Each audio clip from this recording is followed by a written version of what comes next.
takes a lot of skill, a lot of talent, a lot of power, a lot of something that you don't have. This is what we think to ourselves when we imagine, when we ponder to ourselves, what does it take to speak in public? We assume that great speakers are born, not made, and that they have some sort of magical ability we don't. The truth is, public speaking isn't some exclusive club only open to a select few, but rather something that you're doing every singular day. Think about it. When you talk with your friends and family about how your day is gone, it's sort of public speaking. When you share your ideas, a presentation with your classmates, with your friends, with your family, with your coworkers, you are speaking in public.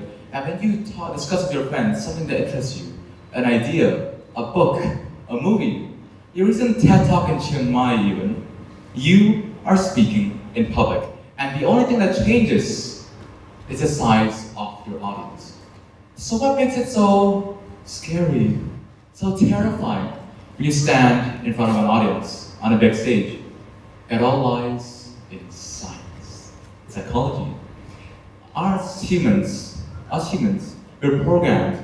Our brains are wired for survival. And when we stand here, in the middle of this open stage, we feel open, we feel vulnerable, we feel small, we feel insecure, as if we're about to be torn and ripped apart by the opinions of others, by what others may think of us, how they may critique us. But the truth is, that audience is simply a field of flowers. Imagine your audience as a field of flowers, a field of lilies, carnations, roses, sunflowers, an assortment, dare I say. And your role there is to have your words dance through that field, to connect with each and every single one of those flowers, to take them in, acknowledge them, let them know that yes, I know you're here, I appreciate you being here, and I can see your qualities. But how do you do that?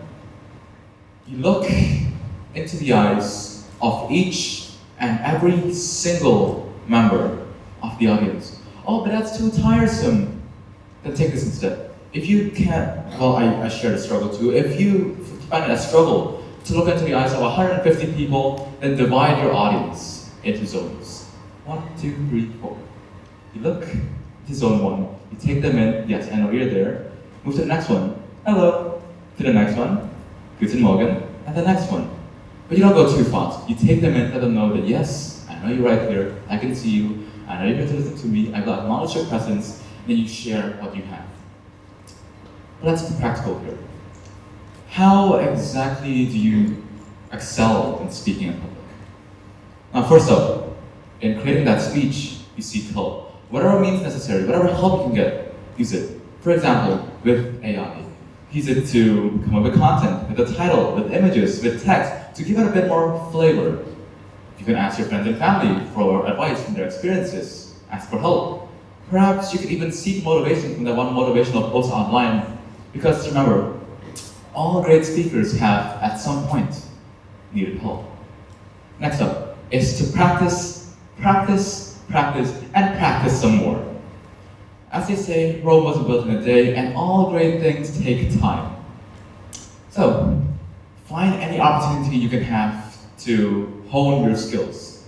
This one time, well, not this one time, it was 2 weeks ago, I was in Chiang Mai for a different TED Talk. It was really fun, by the way.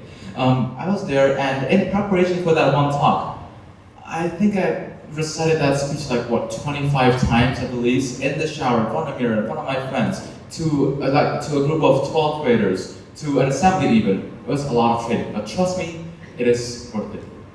Because that great speech you saw the other day, not mine, some other great speech, that you saw the other day, that was not something that was improvised on the spot, but rather something that was a culmination of hard work, of blood, sweat, and tears, trial, error, and of course, practice upon practice. So take your time, recite that speech over and over again until you can find that sweet spot represented to an audience that might find it to be something they can leave and remember after the speech. Next up is to be yourself.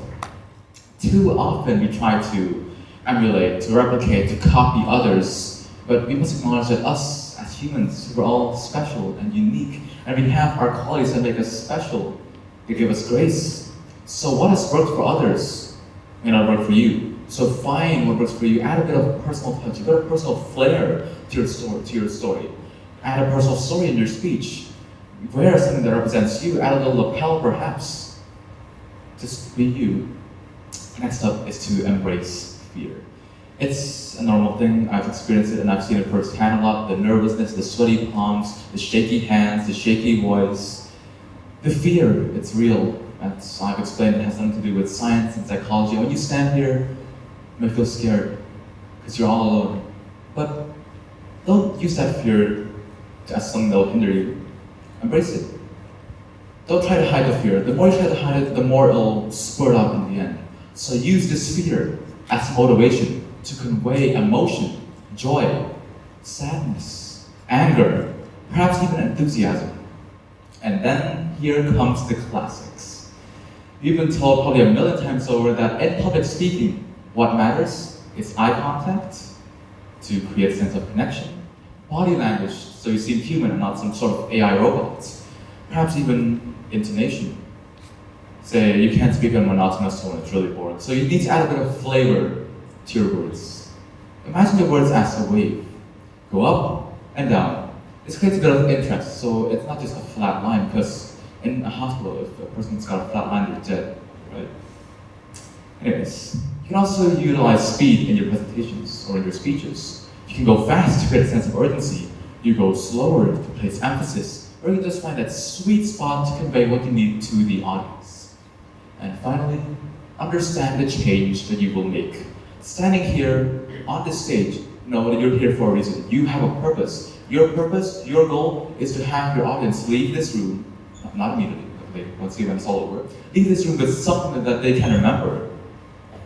A new lesson, perhaps new tips and tricks, something that they can use and remember days, weeks, months, or even a lifetime following your speech. You want to leave your audience with something. You want to create change. And remember that little shaky voice I told you about because we're scared of the audience? It doesn't really matter, because remember, if you're here to make a change, to know your purpose, that shaky voice can transform a room. And with that change, I encourage you to take any opportunity, really the next opportunity, to stand in front of an audience, big or small, and share something, anything you find to be an idea worth spreading. I encourage you to get on that audience, take a deep breath, look into your field of flowers and speak, not with the goal of being perfect, but rather with the goal of being heard, of changing this room. Because remember, speaking in public, it's not about talent, it's about stepping up. Thank you.